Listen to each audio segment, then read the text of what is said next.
Всех приветствую на канале. Сегодня мы продолжаем ликвидировать остатки пряжи и в комплект к нашей шикарной шапочке свяжем объемный снуд, вес которого всего лишь 150 грамм. Для него я использовала пряжу в 2 сложения. Это Ангара от Camtex и Mohair Gold также от Camtex. Мастер-класс по шапочке уже есть на канале, если вы еще его не видели, ссылка будет в описании. А сегодня мы занимаемся снудом. Для того, чтобы начать вязать снуд, необходим открытый наборный край. Для этого я просто беру цепочку воздушных петель, которая выполняется крючком. Я покажу на другой пряже. Смотрите, количество петель должно быть кратно 4 плюс 2. Я для снуда набираю 66 петель. И поэтому цепочка должна быть тоже из 66 петель. Я пока покажу на более маленьком примере, чтобы было быстрее. Посмотрите, поворачиваю цепочку изнаночной стороной к себе. Здесь имеются вот такие вот протяжки. Я в них провожу спицу и, захватывая рабочую нить, набираю петлю. Следующую протяжку ввожу.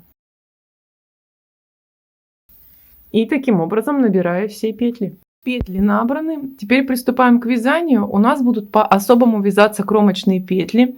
Для них нужно будет 2 кромочные петли в начале и 2 в конце. Посмотрите, первую петлю я снимаю, вторую вяжу лицевой.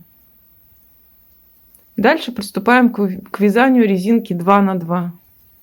То есть 2 изнаночные, 2 лицевые. И так чередуем до конца ряда. И заканчиваться ряд будет 2 изнаночными.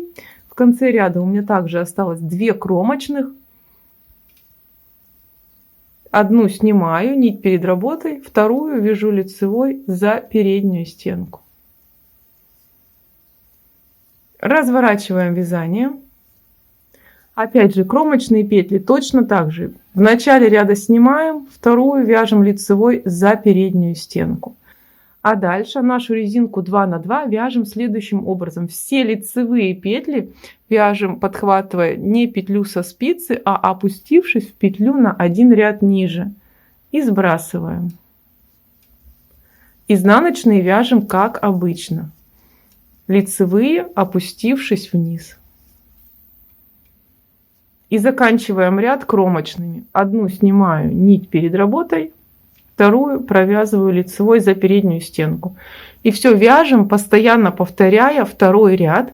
Я провязала на образце несколько рядов и хочу вам кое-что показать. Посмотрите, кромочные мы вяжем так, чтобы они образовывали полый шнур. Вот посмотрите, я сюда могу ввести даже спицу вовнутрь. Впоследствии вовнутрь этого полого шнура, когда наш снуд будет готов, мы вдернем нить спандекса, потому что такой узор достаточно слишком растяжимый. И чтобы наш снуд не растекался некрасиво, мы его чуть-чуть удержим при помощи нити спандекса. И также мы делали открытый наборный край. Посмотрите, затем мы просто воздушную цепочку распускаем. И у нас будут оставаться по низу изделия открытые петли. Лучше их сразу же поднимать на спицу, распуская воздушную цепочку. Затем, имея открытые петли по низу прямоугольника и по верху, выполнить трикотажный шов петля в петлю. Я здесь не буду показывать, как выполняется трикотажный шов. На канале у меня есть видео, ссылку добавлю в описании, вы сами посмотрите.